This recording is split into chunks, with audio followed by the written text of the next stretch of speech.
Hello ನಮಸ್ಕಾರ. ನಾನು ನಿಮ್ಮ ಸ್ಪರ್ಶಾ ಗೌಡ. ಯಾರೆಲ್ಲ ಇನ್ನೂ ಕಾಮನಬಿಲ್ಲು ಕಥಾಗುಚ್ಛ ಯೂಟ್ಯೂಬ್ ಚಾನಲ್ಗೆ ಸಬ್ಸ್ಕ್ರೈಬ್ ಆಗಿಲ್ವೋ ಕೂಡಲೇ ಸಬ್ಸ್ಕ್ರೈಬ್ ಆಗಿ. ಕತೆ ಇಷ್ಟ ಆದರೆ ಶೇರ್ ಮಾಡಿ, ಲೈಕ್ ಮಾಡಿ ಹಾಗೂ ಕಮೆಂಟ್ ಮಾಡಿ. ನಾನು ಇವತ್ತು ಹೇಳ್ತಿರೋ ಕತೆ ನೀ ಹಚ್ಚಿದ ಕುಂಕುಮ ಭಾಗ 25. ನನ್ನಾಣೆಗೂ ಸತ್ಯ, ನೀನು ಇದನ್ನು ಒಪ್ತೀಯಾ ಎಂಬ ತಾರಿಣಿ ಮಾತು ಅಂಬರ ಕಿವಿಯ ಸೋಕುತ್ತಿದ್ದಂತೆ ಅವಳು ಕತ್ತಲೊಳಗೆ ಉದುಗಿ ಹೋಗಿದ್ದಳು. ಕಣ್ಣಿಗೆ ಕತ್ತಲು ಕವಿದಂತೆ ಭಾಸ, ದೇಹದಲ್ಲಿ ನಿಲ್ಲಲು ಆಗದ ನಿತ್ರಾಣತೆ ಆವರಿಸಿಕೊಂಡಿತು. ಅದಕ್ಕಿಂತಲೂ ಅತಿಯಾದ ಮನದ ಭಾವೋದ್ವೇಗ, ಮೈಯೆಲ್ಲ ಬಿಸಿಯೇರಿದ ಭಾವ, ತಲೆಯೊಳಗಿನ ನರವನ್ನು ಯಾರೋ ಹಿಂಡಿದರಂತೆ ಉಂಟಾದ ಸಣ್ಣಗೆ ತಲೆನೋವು. ಕೈಕಾಲಲ್ಲಿ ಶಕ್ತಿ ಇಲ್ಲವೇನೋ ಎಂಬಂತೆ ನಿಲ್ಲಲು ಪಾಡುತ್ತಿರುವ ಕಾಲುಗಳು. ತುಟಿ ಒಣಗಿತು. ತಾಯಿಯ ನೆನಪಾಯಿತು. ಅಮ್ಮ, ನನ್ನನ್ನು ಕ್ಷಮಿಸು. ನಿನ್ನ ಮಗಳ ಆಯ್ಕೆ ನಿನಗೆ ಎಂದಿಗೂ ಸಮ್ಮತವಲ್ಲ.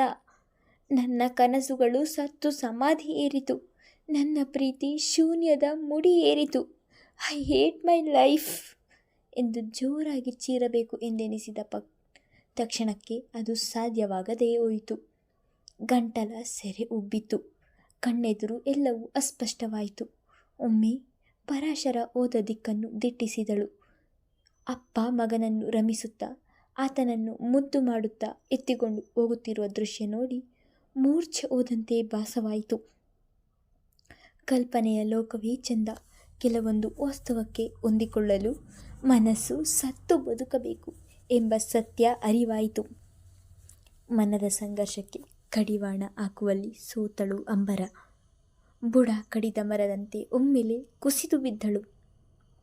ಅಕ್ಕ, ಏನಾಯಿತು? ಅಯ್ಯೋ, ಇದೇನಾಯಿತು? ನಿಂತಲ್ಲಿ ಕುಸಿದವಳ ಕಂಡು ತಾರಿಣಿ ಭಯದಿಂದ ಮನೆಯವರನ್ನು ಕೂಗಿದ್ದಳು. ಇಹಲೋಕದ ಪರಿವೇ ಇಲ್ಲದಂತೆ ಇದ್ದವಳನ್ನು ಪರಾಶರ ಎತ್ತಿಕೊಂಡು ಹೋಗಿ ಸೋಫಾದಲ್ಲಿ ಮಲಗಿಸಿದ. ಕೊಟ್ಟಿಗೆ ಕೆಲಸ ಮುಗಿಸಿ ಆಗ ತಾನೇ ಬಂದ ಸರಿತಾಗೆ ಏನೊಂದು ಅರ್ಥವಾಗಲಿಲ್ಲ. ಪ್ರಜ್ಞೆ ತಪ್ಪಿ ಮಲಗಿದ ಹುಡುಗಿಯನ್ನು ನೋಡಿ ತಕ್ಷಣ ಅಡುಗೆ ಮನೆಗೆ ನಡೆದು ನೀರು ತಂದು ಅವಳ ಮುಖಕ್ಕೆ ಚಿಮುಕಿಸಿ ನೀರನ್ನು ತಲೆಗೆ ಹಾಕಿ ತಟ್ಟಿದ್ದರು. ಆಗ ನಿಧಾನ ಕಣ್ಣು ತೆರೆದವಳಿಗೆ ಒಂದು ಕ್ಷಣ ತಾನು ಎಲ್ಲಿದ್ದೇನೆ ಎಂಬುದು ಅರ್ಥವಾಗದೆ ಸುತ್ತಲೂ ನೋಡಿದಳು. ಆತಂಕದ ಮುಖ ಹೊತ್ತು ನನ್ನ ಸುತ್ತ ನಿಂತಿದ್ದ ಮನೆಯವರನ್ನು ನೋಡಿ, ಇವರೆಲ್ಲ ನನಗೆ ಏನಾಗಬೇಕು? ಇಷ್ಟು ಕಾಳಜಿ ಮಾಡುವುದೇಕೆ? ಒಂದು ಪರಿಪೂರ್ಣ ಕುಟುಂಬ ಎಂದರೆ ಹೀಗೆ ಇರುತ್ತದೆಯೇನೋ ಎಂದುಕೊಳ್ಳುತ್ತಾ ತಕ್ಷಣ ತಾರಿಣಿಯ ಮಾತುಗಳು ನೆನಪಾಗಿ ಈಗ ನಡೆದದ್ದು ನಿಜವೋ ಸುಳ್ಳೋ ಎಂದು ಸುತ್ತಲೂ ಕಣ್ಣಾಡಿಸಿದಳು. ಭಯದಿಂದ ತಂದೆಯ ಕಾಲುಗಳನ್ನು ಬಲವಾಗಿ ತಬ್ಬಿ ನಿಂತ ಆರ್ಯ ಕಾಣಿಸಿದ. ಆತ ಅವಳನ್ನೇ ನೋಡುತ್ತಿದ್ದ. ಅವಳು ಅವನನ್ನು ನೋಡಿದ ಕೂಡಲೇ ಚಂದದ ನಗು ಬೀರಿದ. 2 ಕೆನ್ನೆಗಳಲ್ಲಿ ಗುಳಿ, ಬೆಣ್ಣೆ ಮುದ್ದೆಯಂತಹ ಹುಡುಗ. ಇಷ್ಟು ಮುಗ್ಧ ನಗುವದು. ಆದರೆ ಆ ನಗು ಅವಳ ಮನಸ್ಸಿಗೆ ರಭಸವಾಗಿ ಬಂದು ನಾಟುವ ಬಾಣದಂತೆ ಭಾಸವಾಯಿತು. ತಕ್ಷಣ ದೃಷ್ಟಿ ಬದಲಿಸಿದಳು. ಮನಸ್ಸಿಗೆ ಒಂದು ರೀತಿಯ ಕಸಿವಿಸಿ ಜೋರಾಗಿ ಅಳಬೇಕು ಎಂದುಕೊಂಡರೆ ಕಣ್ಣೀರು ಕೂಡ ಯಾಕೋ ಮುಷ್ಕರ ಓಡಿತು. ಕ್ಷಣ ಕ್ಷಣಕ್ಕೂ ಮನದಲ್ಲಿ ದುಃಖ ಹೆಪ್ಪುಗಟ್ಟುತ್ತಾ ಹೋಯಿತು. ಎದೆ ಭಾರ ಅಂದೆನಿಸಿ ಮತ್ತೆ ವಾಲಿ ಕಣ್ಣು ಮುಚ್ಚಿದಳು. ಗೊಂಬೆಗೆ ಏನಾಯಿತು? ಮೊದಲ ಬಾರಿ ಮನೆಗೆ ಬಂದಾಗಲೇ ಹೀಗೆ ಆಗಬೇಕಾ? ಪಾಪದ ಹುಡುಗಿ. ಸರಿತಾ ಅವಳ ಸ್ಥಿತಿ ನೋಡಿ ನೊಂದುಕೊಂಡರು. ಪುಟ್ಟಿ, ಎದ್ದು ಕುಳಿತುಕೋ, ಲಿಂಬು ಪಾನಕ ಮಾಡಿ ತಂದೆ, ಕುಡಿದರೆ ಸರಿ ಹೋಗುತ್ತೆ ಎನ್ನುತ್ತಾ ಹೊಸು ಪಾನಕ ಹಿಡಿದು ಬಂದವರು ಅವಳನ್ನು ಆಧರಿಸಿ ಕೂರಿಸಿ ತಾವೇ ಕುಡಿಸಿದರು. ಎಲ್ಲರ ಭಾವನೆಗಳಿಗೂ ಮಿಡಿಯುವ ಹೃದಯವದು. ಗಂಟಲು ಒಣಗಿತ್ತಲ್ಲ, ಬೇಡವೆನ್ನದೇ ಕುಡಿದಳು. ತುಸು ತ್ರಾಣ ಬಂದಿತ್ತೀಗ. ಮುದ್ದಾದ ಮಗು ಮುಸ್ಸಂಜೆ ಹೊತ್ತಲ್ಲಿ ಮನೆಗೆ ಬಂದದ್ದು, ಗಾಳಿ ಸೋಕಿರಬೇಕು ಎಂದು ವಿಶಾಲಾಕ್ಷಿಯವರು ದೃಷ್ಟಿ ನಿವಾಳಿಸಿದರು. ಅಂಬರ, ಈಗ ಓಕೆನಾ ಎಂದ ಪರಾಶರನ ಕಡೆ. ಮೊದಲ ಬಾರಿಗೆ ನೋಡುವ ಮನಸ್ಸಾಗಲಿಲ್ಲ. ಅವನ ಕಡೆ ನೋಡದೆ ಹ್ಞೂ ಎಂದು ತಲೆಯಾಡಿಸಿದಳು. ಏನಾಯಿತು? ಏನಾದರೂ ತಿಂತೀಯಾ? ಮಧ್ಯಾಹ್ನ ಸರಿಯಾಗಿ ಊಟ ಮಾಡಿಲ್ವಾ? ಈಗಿನ ಕಾಲದ ಮಕ್ಕಳು ದಪ್ಪ ಆಗ್ತಾರೆ ಅಂತ ಹೊಟ್ಟೆ ತುಂಬ ಊಟನೂ ಮಾಡಲ್ಲ. ನೀನು ಹಾಗೇನಾ? ಹೊಸು ಅವಳ ತಲೆ ನೇವರಿಸಿ ಕೇಳಿದರು. ಯಾಕಿಷ್ಟು ಮಮತೆ ಇವರಿಗೆ ನನ್ನ ಮೇಲೆ? ನಾನಿಲ್ಲಿ ಮೊದಲ ಬಾರಿಗೆ ಬಂದೆ ಎಂಬ ಭಾವವಿಲ್ಲ. ಯಾರಲ್ಲಿಯೂ ಆದರೂ ಇಂತಹ ಕುಟುಂಬ ನನ್ನ ಪಾಲಿಗೆ ದೂರವೇ. ಕೈಗೆ ಸಿಕ್ಕಿದಷ್ಟು ಹತ್ತಿರ ಸುಳಿದು ಕೈ ತಪ್ಪಿ ಹೋಯಿತು. ನಿಟ್ಟುಸಿರು ಚೆಲ್ಲಿ ಒಮ್ಮೆ ಅವರನ್ನು ನೋಡಿ ಇಲ್ಲ ಎಂಬಂತೆ ತಲೆ ಆಡಿಸಿದಳು ಅಂಬಿ. ಅವಳ ಮನಸ್ಸಿಗೆ ಮಗ್ಗು ಕವಿದಿತ್ತು. ಆಳವಾದ ಬಾವಿಯೊಳಗೆ ಒಂದೇ ಸಾರಿ ಬಿದ್ದು ಮೇಲೆ ಬರಲಾಗದೆ ಒದ್ದಾಡುತ್ತಿರುವ ಅನುಭವ ಅವಳದ್ದು. ಉಸಿರು ಕಟ್ಟಿದ ಅನುಭವವದು. ಮನೆಯಲ್ಲಿ ಒಬ್ಬೊಬ್ಬರು ಒಂದೊಂದು ರೀತಿಯಲ್ಲಿ ಪ್ರಶ್ನೆ ಕೇಳಿ ಕಾಳಜಿ ಮಾಡಿದರೆ ಅಂಬರ ಮೌನಕ್ಕೆ ಕಾರಣ ತಿಳಿದ ತಾರಿಣಿ ಮಾತ್ರ ಮನದಲ್ಲಿಯೇ ತಾನು ಇವಳನ್ನು ಇಲ್ಲಿಗೆ ಕರೆದುಕೊಂಡು ಬಂದು ತಪ್ಪು ಮಾಡಿದೆ, ಇರುವ ವಿಷಯ ನಿಧಾನವಾಗಿ ನಾನೇ ತಿಳಿಸಬಹುದಿತ್ತು ಎಂಬ ಬೇಸರದಲ್ಲಿ ಅವಳನ್ನೇ ನೋಡುತ್ತಾ ಇದ್ದು ಬಿಟ್ಟಳು. ಅವಳಿಗೆ ಅಂಬರ ಸ್ಥಿತಿ ನೋಡಿ ಅಳು ಬರುವುದು ಬಾಕಿ. ಮನೆಯೊಳಗಿನ ಮಾತು ಕೇಳುತ್ತಿದ್ದರು. ಒಳಬಂದು ಯಾರಿಗೆ ಏನಾಯಿತು ಎಂದು ನೋಡುವ ಸಭ್ಯತೆ ತೋರದ ಅರುಂಧತಿ ಹಾಗೂ ನೇಸರ ತಮ್ಮ ಪಾಡಿಗೆ ತಾವು ಇದ್ದರು. ಕೊನೆಯಲ್ಲಿ ಅಂಬರಾಗೆ ಎಚ್ಚರವಾಯಿತು ಎಂದು ತಿಳಿದ ಮೇಲೆ ಮಗಳ ಬಳಿ, ಬಾ ನೇಸರ, ಒಳಗೆ ಹೋಗಿ ಆ ಹುಡುಗಿಯನ್ನು ವಿಚಾರಿಸೋಣ. ನಮಗೆ ಇದೆಲ್ಲ ಇಷ್ಟವಿರದೆ ಇದ್ದರೂ ನಾನು ಅಂದುಕೊಂಡ ಕೆಲಸ ಆಗಬೇಕು ಅಂದರೆ ಇದೆಲ್ಲ ಮಾಡಬೇಕು ಎಂದಳು. ಅಮ್ಮ, ಇದೆಲ್ಲ ಯಾಕೆ ಮಾಡಬೇಕು? ಮನಸ್ಸು ಮಾಡಿದರೆ ಆಸ್ಟ್ರೇಲಿಯಾದಲ್ಲೇ ಸೆಟಲ್ ಆಗಬಹುದಿತ್ತು. ಈ ಹಳ್ಳಿಗೆ ಬಂದು ಇವರ ಸೆಂಟಿಮೆಂಟಲ್ ಡ್ರಾಮಾ ನೋಡಿಕೊಂಡು ಇರೋದಕ್ಕಿಂತ ಅಲ್ಲಿ ಇರೋದೇ ವಾಸಿ. ಅಲ್ಲಿ ಹೋಗೋಣ ಅಮ್ಮ, ಜೀವನ ಚೆನ್ನಾಗಿರುತ್ತೆ. ನೇಸರಾಳಿಗೆ ನಾಟಕ ಮಾಡುವುದು ಕಷ್ಟ. ಈಗೆಲ್ಲ ಹೇಳ್ಬೇಡ ನೇಸರ, ಈ ಇಡೀ ಮನೆಯ ಯಜಮಾನಿಕೆ ನನಗೆ ಸಿಗಬೇಕು ಅಂದರೆ ಕೆಲವೊಂದು ಸಹಿಸಿಕೊಳ್ಳಲೇಬೇಕು. ಅಷ್ಟಕ್ಕೂ ನಿಂಗೂ ಪರಾಶರ ಎಂದರೆ ಇಷ್ಟ ತಾನೇ? ಅವನು ನಿನ್ನವನಾಗಬೇಕು ಅಲ್ವಾ? ಅವನು 1000ರಲ್ಲಿ ಒಬ್ಬ. ಇಷ್ಟ ಹೌದು, ಆದರೆ ನನ್ನದು ಪ್ರೀತಿಯಲ್ಲಮ್ಮ, ಆಕರ್ಷಣೆ. ಅವನು ನೋಡೋಕೆ ಚೆನ್ನಾಗಿದ್ದಾನೆ, ಸ್ಮಾರ್ಟ್. ಅವನ ಜೊತೆ ಹೋದರೆ ಎಲ್ಲರೂ ಒಮ್ಮೆ ತಿರುಗಿ ನೋಡ್ತಾರೆ. ಆದರೆ ಆ ಆಕರ್ಷಣೆಗಾಗಿ ಮಗು ಇರುವ ಅವನನ್ನು ಯಾರಮ್ಮ ಮದುವೆ ಆಗ್ತಾರೆ? ಆರ್ಯನಿಗೆ ನಾನು ತಾಯಿ ಆಗಬೇಕಾ? ನೋವೇ ಎಂದು ಮುಖ ಎಂಡಿದಳು. ನೀನು ಆಗ್ತೀಯಾ? ಆಗಲೇಬೇಕು. ಹೆಂಡತಿಯೂ ಆಗಬೇಕು, ತಾಯಿಯೂ ಆಗಬೇಕು. ನಿನ್ನ ಖುಷಿ, ನನಗೆ ಅಧಿಕಾರ. ಇದಕ್ಕೋಸ್ಕರ ಇದೆಲ್ಲ ನೀನು ಆಗಲೇಬೇಕು. ಒಂದು ಸಲ ಮದುವೆ ಆದರೆ ಸಾಕು, ಆಮೇಲೆ ನಾವು ಹೇಗೆ ಬೇಕೋ ಹಾಗೆ ಇರಬಹುದು, ಗಂಭೀರವಾಗಂದಳು ಅರುಂಧತಿ. ಅದೇ ಯಾಕೆ ಅಂತ? ಕಾರಣ ಇದೆ, ಸಮಯ ಬಂದಾಗ ಹೇಳ್ತೀನಿ. ಆದರೆ ನಮಗೆ ಇಷ್ಟ ಇರಲಿ ಇಲ್ಲದೆ ಇರಲಿ, ಈ ಮನೆಯಲ್ಲಿ ಎಲ್ಲರೂ ಹೀಗೆ ಇರ್ತಾರೋ ನಾವು ಹಾಗೆ ಇರೋದು ಕಲಿಬೇಕು. ನೀನು ಪರಾಶರನನ್ನು ಒಲಿಸಿಕೊಳ್ಬೇಕು. ಅದು ಹೇಗೆ ಎಂಬುದು ನಿನಗೆ ಬಿಟ್ಟಿದ್ದು. ತಾಯಿಯ ಮಾತಿನಂತೆ ನಡೆಯುವ ನೇಸರ ಅರುಂಧತಿ ಮಾತಿಗೆ ಒಪ್ಪಿದಳು. ಈ ಕ್ಷಣದಿಂದ ಭಾವ ನನ್ನವನು, ಆಯ್ತಾ ಎಂದಳು. ಪರಾಶರನ ಮೇಲೆ ಅವಳಿಗೆ ಪ್ರೀತಿ ಇಲ್ಲ, ಕ್ರಶ್ ಇದೆ. ಹಿಂದೆಲ್ಲ ಅವನ ಬಗ್ಗೆ ಕನಸು ಕಂಡಿದ್ದಳು, ಆದರೆ ಈಗ ಇಲ್ಲ. ಸರಿ ಬಾ, ಒಳಗೆ ಏನಾಗಿದೆ ನೋಡೋಣ ಎಂದು ಮಗಳನ್ನು ಕರೆದುಕೊಂಡು ಬಂದ ಅರುಂಧತಿ ಅಂಬಿಗೆ ಏನಾಯಿತು ಎಂದು ವಿಚಾರಿಸಿದಂತೆ ನಾಟಕವಾಡಿದಳು. ಸ್ವಲ್ಪ ಹೊತ್ತು ರೆಸ್ಟ್ ಮಾಡಲಿ ಈ ಹುಡುಗಿ, ಎಲ್ಲ ಸರಿ ಹೋಗುತ್ತೆ ಎಂದಳು.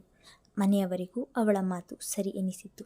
ಬಾ ಪುಟ್ಟಿ, ಸ್ವಲ್ಪ ಹೊತ್ತು ಮಲಗಿದ್ದು ಬಾ, ಸರಿ ಹೋಗುತ್ತೆ ಎಂದರು. ಸರಿತಾ ಅವಳ ಕೈ ಹಿಡಿದು. ಆದರೆ ಅಂಬರಾಗೆ ಅಲ್ಲಿಂದ ಅವರೆಲ್ಲರಿಂದ ದೂರ ಹೋಗಬೇಕು ಎನಿಸುತ್ತಿತ್ತು. ಅವರ ಪ್ರೀತಿ ಉಸಿರು ಕಟ್ಟಿಸುತ್ತಿದೆ ಅನಿಸಿದಾಗ, ಆಂಟಿ, ನಾನು ಮನೆಗೆ ಹೋಗಬೇಕು ಎಂದಳು. ಯಾಕೆ? ಇದ್ದು ಹೋಗು. ನೀನು ನಮ್ಮ ತಾರಿಣಿಯ ಗೆಳತಿ ಅಂದಮೇಲೆ ನೀನು ಈ ಮನೆಯವಳೆ. ಇನ್ನೇನು ಕೇಕ್ ಕಟ್ ಮಾಡ್ತೀವಿ, ಪುಟ್ಟನ ಜೊತೆಗೆ ಇರು. ಮಂಕಾಗಿರುವ ಹುಡುಗಿಗೆ ಮುಜುಗರ ಆಗದೇ ಇರಲಿ ಎಂದು ಹೇಳಿದ್ದರು ವಿಶ್ವ. ಅಕ್ಕ, ಈಗ ನನ್ನ ಕೇಕ್ ಕಟ್ಟಿಂಗ್ ಇದೆ, ನೀನು ಇರಲ್ವಾ? ನಿನಗೆ ಕೇಕ್ ಇಷ್ಟ ಇಲ್ವಾ? ಅವಳೆದುರು ನಿಂತು ಅವಳ ಕೈ ಹಿಡಿದು ಹೇಳಿದ ಆರ್ಯನ ಮುಖ ನೋಡದೆ ಹಿಡಿದ ಕೈ ಬಿಡಿಸಿಕೊಂಡು ನಾನು ಹೋಗ್ತೀನಿ ಎಂದು ತಾರಿಣಿಯ ಕಡೆ ನೋಡಿ ಹೇಳಿದವಳು.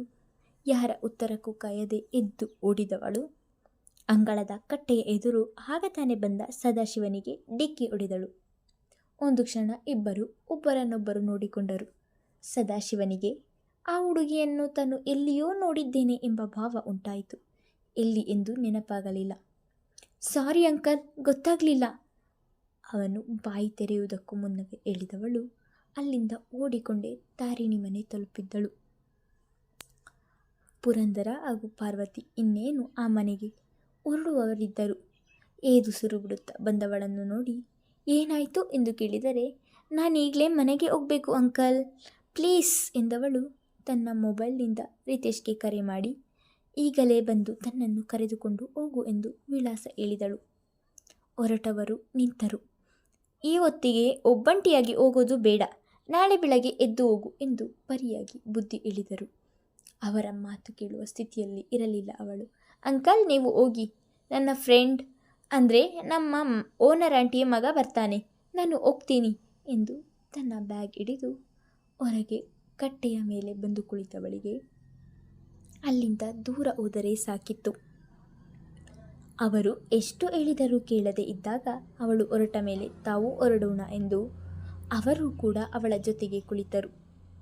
ಆದರೂ ಆ ಸಮಯದಲ್ಲಿ ಹಾಗೆ ಕಳಿಸುವುದು ಇಷ್ಟವಿರಲಿಲ್ಲ.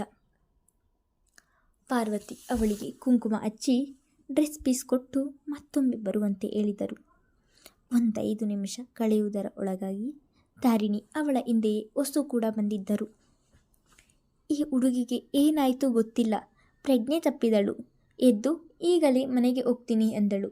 ಸಿಹಿಯನ್ನಾದರೂ ಕೊಡೋಣ ಎಂದು ಬಂದೆ ಎಂದು ಹೊಸು ತಮ್ಮ ಭಾರವಾದ ದೇಹವನ್ನು ಎಳೆದುಕೊಂಡು ಏದುಸಿರು ಬಿಡುತ್ತಾ ಅವಳ ಪಕ್ಕ ಕುಳಿತು ಜಾಮೂನು ತುಂಬಿದ ಡಬ್ಬಿ ಅವಳ ಕೈಗೆ ಇಡಿಸಿದರು. ಇದೆಲ್ಲ ಬೇಡಿತ್ತು ಎನ್ನುತ್ತಾ ತೆಗೆದುಕೊಂಡು ಬ್ಯಾಗಿಗೆ ಸೇರಿಸಿದಳು. ತಾರಿಣಿಗೆ ಅವಳ ಜೊತೆ ಮಾತನಾಡಬೇಕು ಎಂದೆನಿಸಿದರು. ಮನೆಯವರೆದುರು ಮಾತನಾಡಲಾಗದೆ ನಾಳೆ ಕಾಲೇಜಿನಲ್ಲಿ ಕೇಳೋಣ ಎಂದು ಸುಮ್ಮನಾದಳು. ನಮ್ಮ ಮನೆಯಲ್ಲಿ ಏನಾದರೂ ಬೇಸರ ಆಯ್ತಾ ನಿಂಗೆ? ನಮ್ಮ ಅರುಂಧತಿ ಏನಾದರೂ ಅಂದಳಾ?